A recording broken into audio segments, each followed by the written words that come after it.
বেশ কিছু সাবজেক্ট আছে, অ্যাপ্লাইড ফিজিক্স, অ্যাপ্লাইড ম্যাথামেটিক্স। আজকে আমি একটা নতুন সাবজেক্টের কথা বলি, অ্যাপ্লাইড কথামৃত। ব্যাপারটা কি, ভিডিওটা শুনুন তাহলে।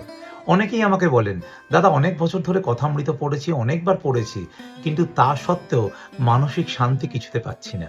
এটা কেন হয় বলুন তো? কারণ হচ্ছে জ্ঞান আহরণ করা বা অর্জন করা আর সেটা নিজের জীবনে প্রয়োগ করা, এর মধ্যে একটা ফারাক থেকে যায়। এই ফারাক থাকার জন্যই এই সমস্যাগুলো আমাদের হয়। একটা উদাহরণ দিয়ে বোঝাই। সিগারেটের প্যাকেটের গায়ে কি লেখা থাকে বিধিসম্মত সতর্কীকরণ যে cigarette smoking is injurious to health. তা সত্ত্বেও বহু মানুষ সিগারেট খাচ্ছেন, তারা কিন্তু সেটা জেনেই খাচ্ছেন। আবার ছোটবেলায় আমরা পড়েছি দাঁত দিয়ে নখ কাটা শরীরের পক্ষে খারাপ। তা সত্ত্বেও আমরা দাঁত দিয়ে মাঝে মাঝে নখ কাটি, অনেকেই কাটি। তো এই যে জ্ঞান অর্জন এবং সেটা প্রয়োগ করতে না পারা, তার মধ্যেই যে ফারাকটা থাকছে, সেই জন্যেই এই সমস্যাগুলো আমাদের হয়ে চলছে। আজকে থেকে অ্যাপ্লাইড কথামৃত আমরা শুরু করি পড়া।